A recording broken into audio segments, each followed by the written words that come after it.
37 victimes des crises successives ivoiriennes de 1990 à 2011, dont 12 ayant droit des personnes décédées de la région du Ourodougou ont reçu la compassion et le soutien du gouvernement.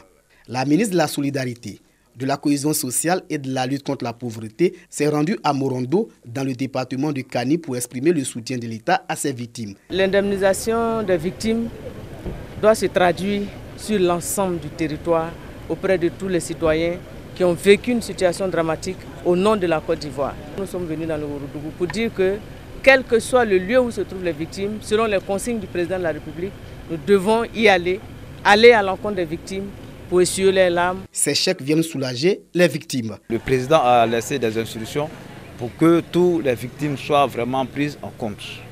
Franchement, je ne croyais pas, mais aujourd'hui, je sais que c'est une réalité. Toutes les victimes seront prises en compte dans le processus, a indiqué Mariatou Koné.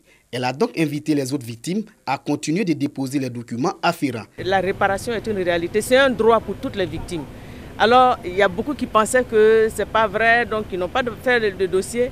Aujourd'hui, elles sont impatientes. Alors, constituez votre dossier et déposez-les au lieu le plus proche de vous. On peut également déposer les dossiers chez les chefs de village. Le processus de réparation des victimes a été lancé en août 2015.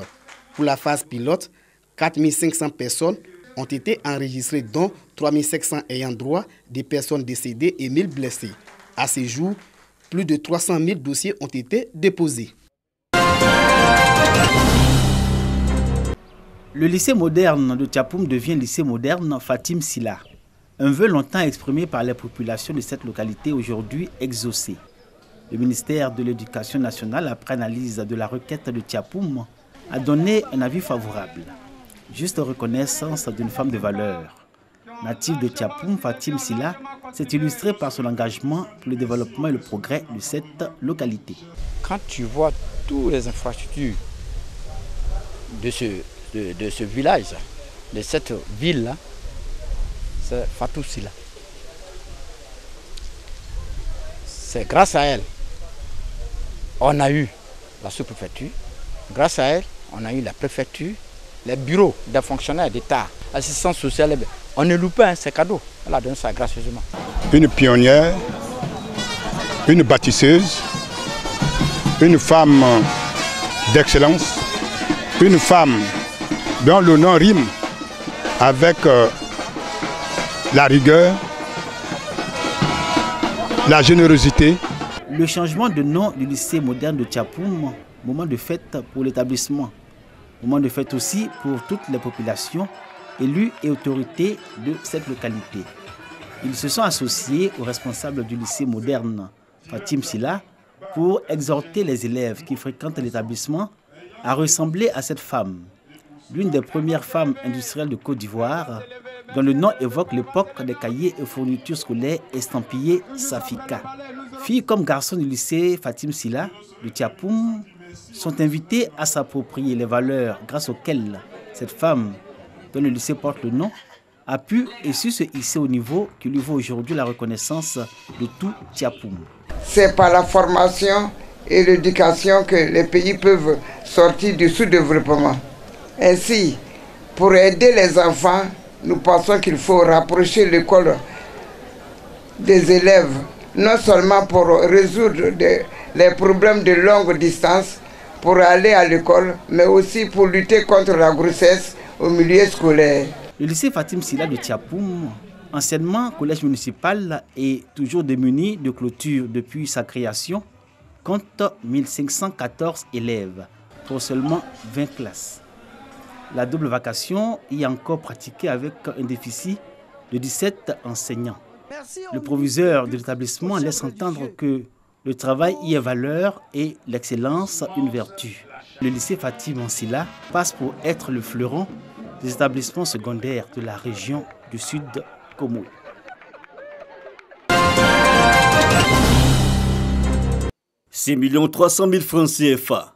Un don en matériel de bureau, des ordinateurs, des imprimantes et des splits offerts à la Direction régionale de l'éducation nationale, de l'enseignement technique et de la formation professionnelle de la NAWA par les syndicats de photographes de la région. Une volonté de contribuer au renforcement des capacités du secteur éducation-formation. Nous avons donc, avec les photographes, n'est-ce pas, signé un partenariat qui nous permettent, n'est-ce pas, de renforcer nos capacités en ayant ce genre de matériel. Une action des photographes qui s'inscrit dans la vision du gouvernement, transformer les gestionnaires des établissements en managers, à charge pour ces derniers de multiplier partenariats et stratégies durables. Tous les chefs de structure et les photographes se sont mis d'accord pour signer ce qu'on appelle un protocole d'accord. Et la répartition des établissements est faite en accord avec les photographes. L'activité marche tellement bien qu'à la fin de l'opération photo, des ristournes nous sont reversées et comme l'espèce est mauvaise conseillère et source de palabres, nous nous sommes mis d'accord pour que cela soit converti en matériel.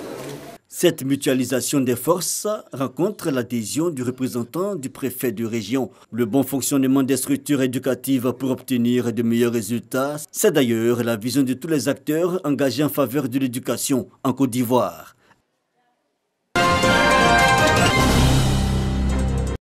Le comité de gestion du parc national du Taï en séance de travail à la salle de réunion du GIZ de San Pedro.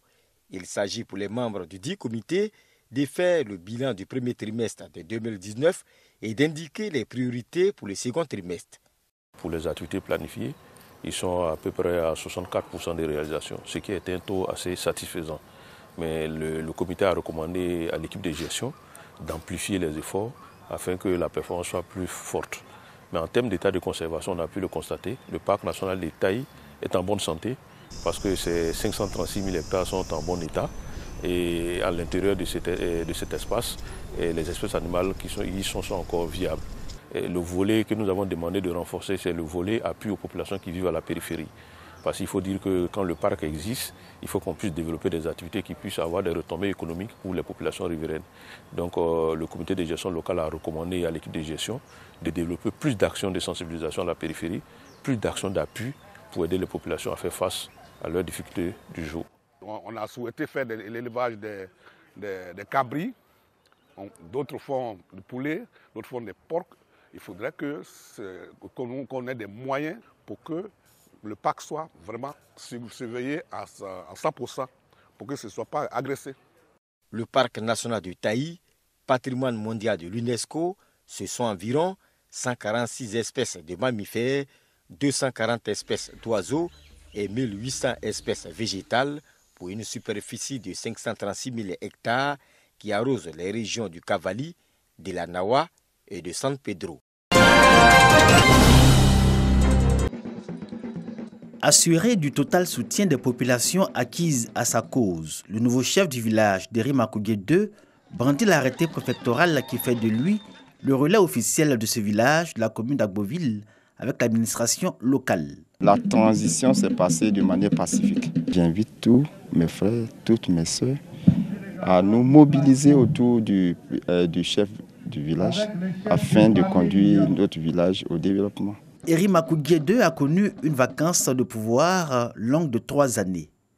Le précédent chef de village a été destitué pour désharmonie avec les populations sur la gestion des affaires du village.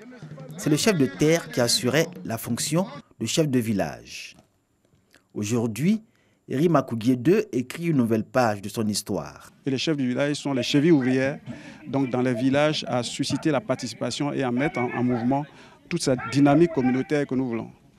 Que le chef, dès l'instant où il a reçu son arrêté de nomination, il devient l'autorité investie. À partir de ce moment, tout manquement à son égard est passible de poursuite judiciaire. Le chef appartient à toute la population. Le traduit le pagne symbolique qui lui a été remis, qui rassemble l'ensemble des couleurs témoignant du mélange de la population. Et donc c'est une fin heureuse. Le nouveau chef d'Eri Makoudié II est colonel des douanes à la retraite.